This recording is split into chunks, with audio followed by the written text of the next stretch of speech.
আসসালামু আলাইকুম। নতুন একটা রেসিপিতে সবাইকে স্বাগতম। আশা করি সবাই ভালো আছেন, আমিও ভালো আছি আলহামদুলিল্লাহ।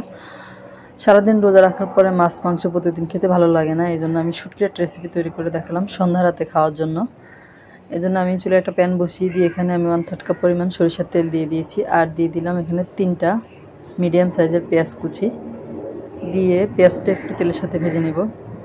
আর সরিষার তেল দিয়ে রান্নাটা করার কারণে এটা কিন্তু খেতে অনেক ভালো লাগবে। তারপর এখানে আমি প্রায় 10টার মতো লইট্টা শুটকি গরম পানি দিয়ে 5 মিনিট ভিজিয়ে রেখেছিলাম। তারপরে 3-4 বার ভালো মতো ধুয়ে নিয়েছি যাতে এর মধ্যে কোনো বালি না থাকে, কারণ বালি থাকলে কিন্তু এটা খেতে ভালো লাগবে না, এই জন্য। তারপরে শুটকিটা দিয়ে দিলাম, দিয়ে তেলের সাথে একটু ভেজে নেব। আর দিয়ে দিলাম 6-7টা কাঁচামরিচ ফালি করে নিয়েছি ওটা। আর আপনারা চাইলে সরিষার তেলের পরিবর্তে এখানে সয়াবিন তেলটা দিয়েও রান্নাটা করে নিতে পারবেন, তাতে কোনো সমস্যা হবে না। শুটকিটা আমি 2 মিনিটের মতো ভেজে নিব তেলের সাথে, পেঁয়াজের সাথে।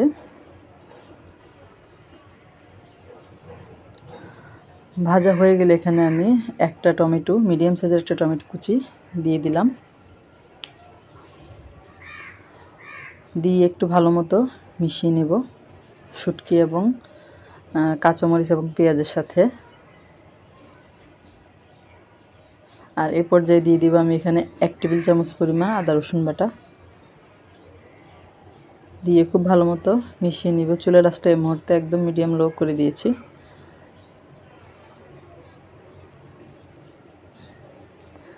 আর এরপর দিয়ে দিব হলুদের গুঁড়া, 1 চা চামচ পরিমাণ হলুদের গুঁড়া আমি এখানে দিয়েছি।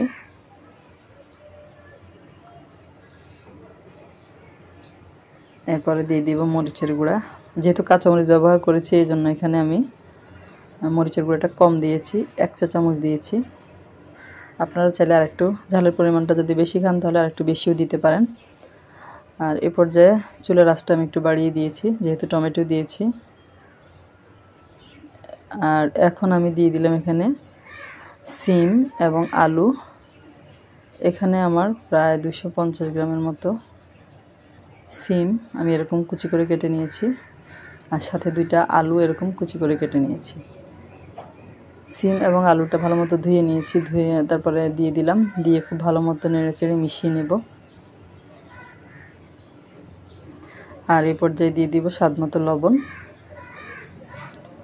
লবণ দিয়ে নেড়েচেড়ে আবার মিশিয়ে নিব। আর হাই হিটে আমি এই রান্নাটা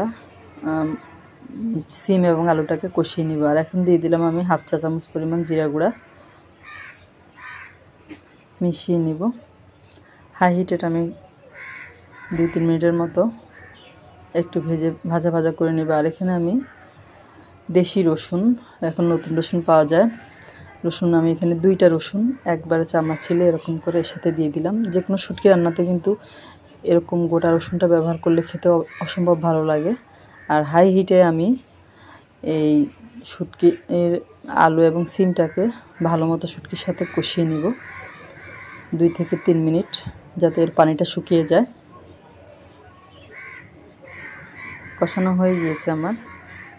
এই পর্যায়ে আমি পানি অ্যাড করব। এখানে আমি গরম পানি ব্যবহার করছি। গরম পানি দিলে আপনার সিমটা গলে যাবে না, আলুটাও গলে যাবে না, শুটকিটাও গলে যাবে না, কিন্তু খুব ভালো মতো সেদ্ধ হয়ে যাবে।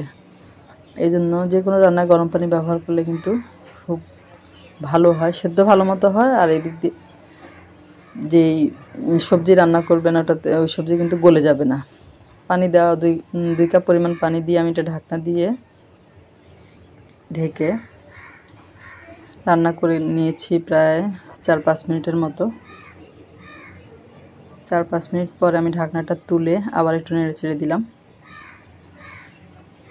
আর এখন আমি এখানে রাঁধুনি স্বাদ মিশালি যে মশলার প্যাকেটটা পাওয়া যায় ওটা থেকে 1 চা চামচ থেকে একটু বেশি হবে দিয়ে দিলাম, দিয়ে খুব ভালো মতো মিশিয়ে নিচ্ছি। আর রান্নাটা কিন্তু আমার অলমোস্ট প্রায় হয়ে গিয়েছে। আমি ঝোলটা আরেকটু টানাবো, এটা গায়ে মাখা ঝোল থাকবে। এতে করে এটা কিন্তু খেতে অনেক ভালো লাগবে। কম মশলায় এই রান্নাটা কিন্তু অনেক ভালো লাগে, বিশেষ করে সন্ধ্যা রাতে মুখে যখন রুচি থাকে না কোনো কিছু খেতে, মাছ মাংস, তখন কিন্তু এটা খুব ভালো লাগবে। রেসিপিটা যদি আপনাদের কাছে ভালো লাগে তাহলে লাইক, কমেন্ট, শেয়ার, সাবস্ক্রাইব করে আমার পাশে থাকবেন। আর যারা ফেসবুক থেকে দেখছেন পেজে ফলো দিয়ে রাখবেন।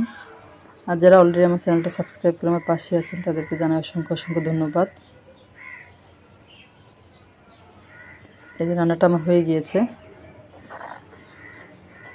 সার্ভ করে দেখালাম আপনাদেরকে। এটা দেখতে অনেক সুন্দর হয়েছে, খেতেও কিন্তু অসম্ভব ভালো লেগেছে, গরম ভাতের সাথে খুব ভালো লেগেছে।